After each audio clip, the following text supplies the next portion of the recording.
بإلقاء الإدارة أو الطوب على المساعد الثاني لحكم اللقاء، على ما أتذكر أنه كان وائل مصطفى صباغ. هنا حكم اللقاء أوقف المباراة منذ دقيقتين بعدما اقتحمت الجماهير مدرجات ملعب واستاد الإسماعيلية. ربما يعني هناك رسالة ترسلها تلك الجماهير إلى اتحاد الكرة ولجنة المسابقات والقائمون على هذه اللعبة، ولكن هناك بعض الجماهير التي جاءت وعبرت ورحلت عن مدرجات هذا الملعب.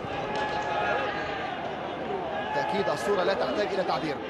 هي المباراة الثالثة التي يتعرض فيها فريق النادي الإسماعيلي للعقوبة من حرمان من الجماهير.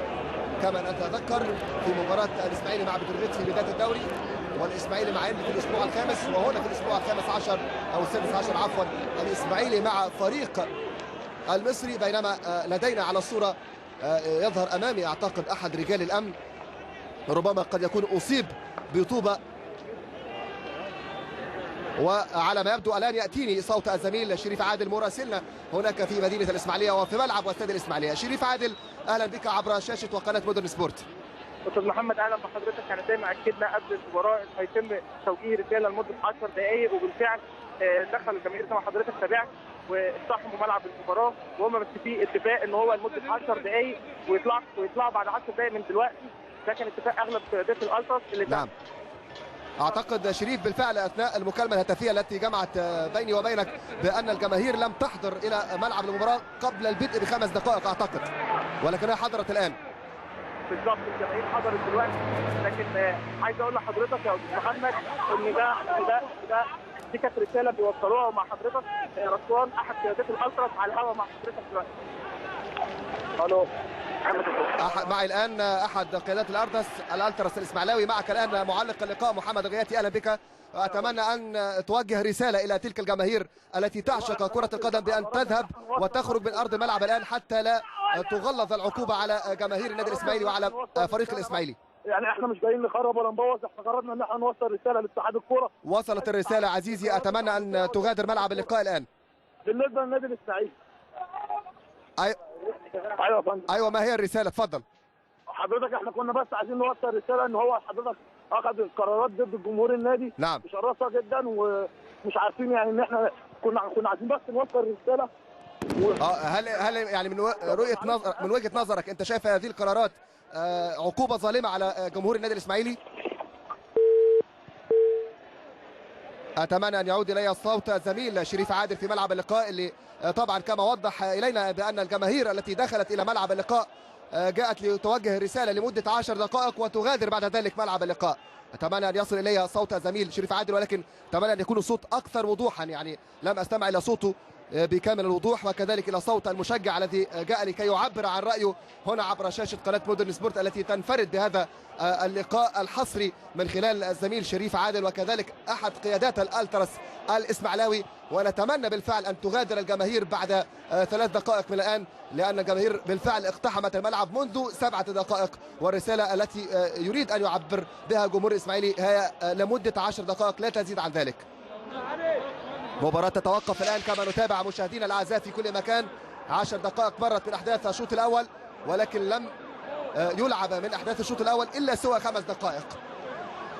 بينما رجال الأمن ورجال أيضا الإسعاف يحاولون الآن التصدي لهذه المحاولات العشوائية من قبل جماهير الإسماعيلية، اللي كنا نتمنى أن تمتثل لهذا القرار حتى لا تأتي بعقوبة مغلظة على النادي الإسماعيلي، الفريق الذي له تاريخ كبير.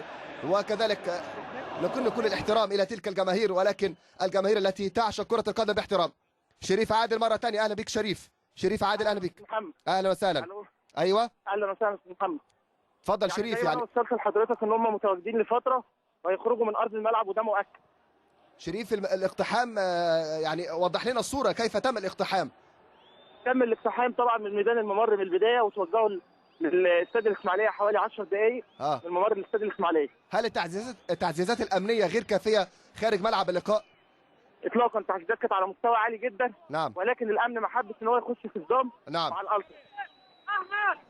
انا شايف دلوقتي في اشارات. ايوه، اديني احد قيادات الالتراس شريف. احد قيادات الالتراس شريف، اتمنى ان يتحاور معي الآن عبر هذه الشاشة لكي تصل الصورة إلى المشاهد الكريم الذي يتابع قناة مدن سبورت الآن في كل مكان. ولكن أعتقد الكابتن نعم شريف عادل، الصوت ينقطع الآن، ولكن كما واضح أمامي على الصورة استعدادات أمنية سواء من رجال الشرطة وكذلك رجال القوات المسلحة، بالإضافة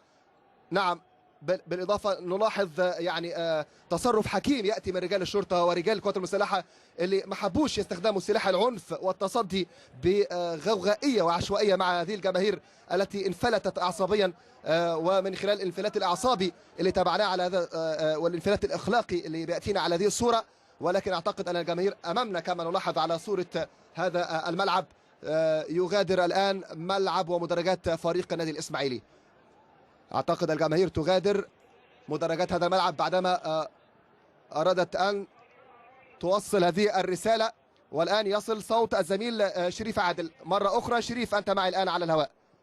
يا استاذ محمد زي ما اكدت لحضرتك بالفعل عدوا حوالي 10 دقائق او 12 دقيقه. نعم. الجمهور خرج من ارض الملعب تماما. نعم. الامن سيطر على الامر تماما بالتنسيق والجمهور خرج من ارض الملعب يا استاذ محمد. طب يعني ايه رغبه ونيه الجماهير بعدما غادرت ملعب اللقاء الان؟ هل تنتظر خارج الملعب ام تغادر وتذهب الى المقاهي التي تتجاور او هنا في ملعب اللقاء تتواجد بجانب وتوجه والكابتن حسني عبد ربه وتم احتواء الاول مع حضرتك الكابتن ابو طالب العيسوي على الهواء. كابتن ابو طالب العيسوي معك معلق اللقاء محمد الغياتي عبر قناه مودرن سبورت. اهلا وسهلا. اهلا بك كابتن ابو طالب. يعني رايك وتعبيرك عن هذه الصوره؟ ما فيش والله، هم يعني الناس ده جمهور بيحب النادي وكان يتمنى نشاهد المباراه، وهم دخلوا وطلعوا برضه، هم طلعوا بمزاجهم، دخلوا بمزاجهم وطلعوا بمزاجهم. نعم. عشان حرصا على سلامه النادي وبس، كان يعني او هم حابين يبقوا متواجدين، لكن الحمد لله عدت على خير يعني الحمد لله. نعم. هل كابتن ابو طالب معي الان؟ لا الحمد لله الامور كلها تمام. كابتن ابو طالب هم دخلوا وخرجوا والحمد لله مش اي مشاكل. هل الدخول ده سيؤثر بالسلب